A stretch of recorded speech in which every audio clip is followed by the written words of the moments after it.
Alright, today we are going to be looking at functions in Python, and one good thing about functions in Python is it is really easy to work with. It's different from functions in Java or C# or other programming languages. So let's get started. I'm using PyCharm. PyCharm is a free compiler you can easily download, so it's made by JetBrains. So just go to pycharm.org and then you simply download it and install. So let's start writing some functions. So I'm going to start a new file, new. You choose Python file and then give it a name. I call it learn functions because we are going to be working with functions today, and it's going to be Python file, not Python unit tests or Python stuff. It's going to be Python file. All right, so say OK. I've actually decided that we are going to be writing 4 different functions. In that way, it will be clear, very easy and clear for you to understand. Before I start writing this function, I would like to just print out something to the screen so that we'll see how it looks like. Print. And I just say, let's say function. So if you're a beginner programmer in Python, actually you can also follow along, and that is the beauty of Python programming language. It is very easy to follow no matter the level of knowledge you have. So I've just written a line of code, not a function. So we say print, it prints out functions tutorial, so everything is fine. So if actually you install your PyCharm and write print and put in something there, then it prints out, then most likely everything is okay.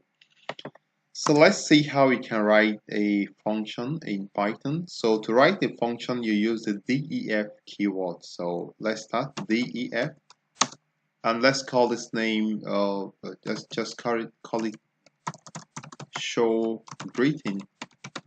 All right. So when you enter the name of the function, after the def keyword, you put a colon, right? Fine. So if I press the enter key, it takes me to the next line. Yeah. So okay, no. So there's a error that says function name has to start with a lowercase letter. All right, that is fine. And secondly, you have to put you need to put brackets after that. Okay, so this is fine. So now every other thing that follows the function definition. So if you say def function name, you now have to indent the next line. So if I'm saying print, welcome to my tutorials. So at this point, everything that comes after the function name have to be indented in one line. So if this indentation is not there, it means that this is not part of the function. You've not done anything. So it has to be in this way. All right. So let's just give some space here so that.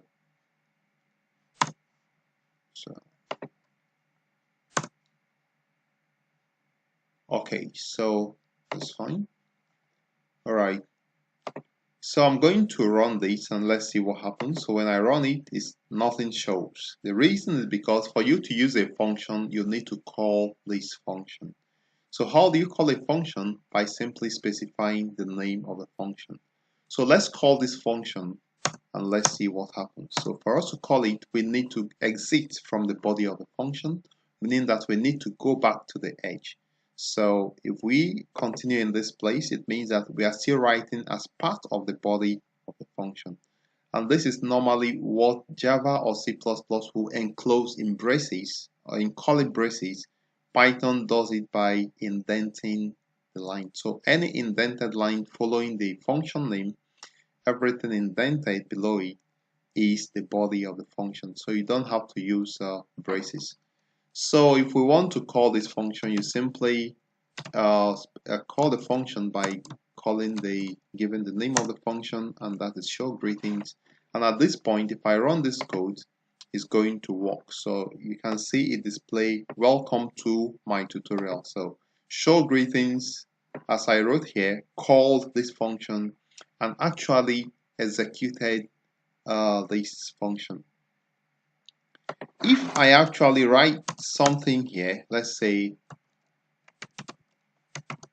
and I say some text, what is going to happen is that the compiler will actually execute this before this. So it will execute this because Python is an interpreted language, so it executes everything line by line. So it comes here, it sees this function, and that is fine. It compiles it, but then it comes here, it executes this, prints some text, and then comes here, sees this function, and then goes back to execute the function. So if I run it now, you see that it displays some tests before the next one.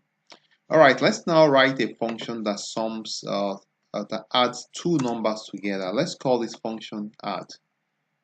Before I do that, I would like to comment this out so that it will not show, it will no longer show.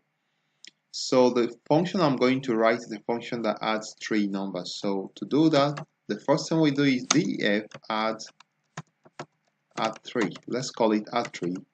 And it has to take 3 parameters. Now these parameters you are given it means the numbers that it is expecting to use when it is going to execute this function. So let's call this num1, num2, and num3. Interestingly, you don't need to specify the type, and that is one good thing with function. You don't need to specify the type. So what we want to do is now to say return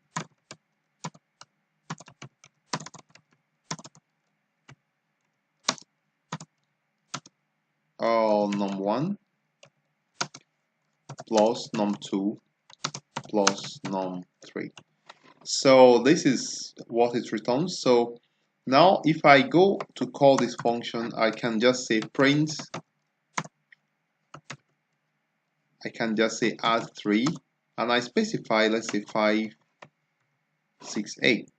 So it's going to print out the sum of these three numbers. So let's see how it goes. So we are calling the add 3 function, and whatever is returning, we are printing it out to the output.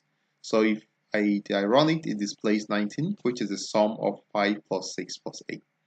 I hope it's clear. So if it's not, please leave me a comment. I'm going to make it a little clearer, but I hope it's clear so far. So I'm going to comment this one out, and let's write another function, this time a function that is going to concatenate or going to join two strings. So let's use the right word, join two strings. All right, so let's start. Normally you start by saying def join, let's call it join strings, and it's going to take two strings, st1 and st2. All right, so what I expect to do to have it do is going to return st1 plus, let's give a comma, and then we have plus st2. So this function will now join the two strings together. So let's call it, because before you use a function you need to call it. So let's print again, let's print join, alright, so print join strings, let's say my name, Kyneton, and then the next string I'm going to also enclose in quote the other Kyneton, the genus. Alright, so I've given it two strings, and what? Yeah, so let's put a colon here. So if I run this code now, it's going to join the three together, Kyneton, comma, and the genus. Alright, and finally, let's now write the one that is a bit challenging, a function that finds the sum and average of 5 numbers. So let's start def find sum. So it's going to take how many numbers? We say 5 numbers. So let's see. N1, let's call it N2, and 3 and 4 and 5. There's something new you are going to learn in this very function I'm writing now. And so this function is going to say we are saying it's going to find the sum. So first we have sum is equal to n1, right, plus n2 plus n3 plus n4, right, then plus n5, okay, and then the average is what should be the sum over 5. Let's call it average is equal to sum over 5. Okay, so now we have the sum and the average. I don't know why it's giving this wiggly green lines. So let's now print out the sum and the average. Print the sum is. So at this point I can say plus sum. Notice that if we run this program, it's going to give an error. So let's see. The reason is because sum is a number while this text is a string. So it's going to complain. Okay. For sure, we've not called this function, so it's still executing this. Let's take out this by commenting it out. So I'm going to call find sum just by saying find sum, find sum, yeah. 5, let's specify random numbers out there. Okay, so if I run it, it's going to give us an error. The reason is because we are trying to add or concatenate or join a string and a number. So to solve this problem, you use str. Str function is an inbuilt function that helps us to convert the string into a number form. So if I run it now, it's going to work perfectly. The sum is. And in the same way, we can just say print, and then we do the same thing for the average. The average is. So I'm going to say plus average. Okay. So when normally you are trying to type something and it helps you to find the word, for instance, I type AB and it's helped me to complete it, it's called IntelliSense, and that is very good feature of PyCharm. So if I run this program now, it gives, okay, the same thing we need to convert this to a string instead of a number. Right, so if I run it now, I have the sum is 30 and the average is 60.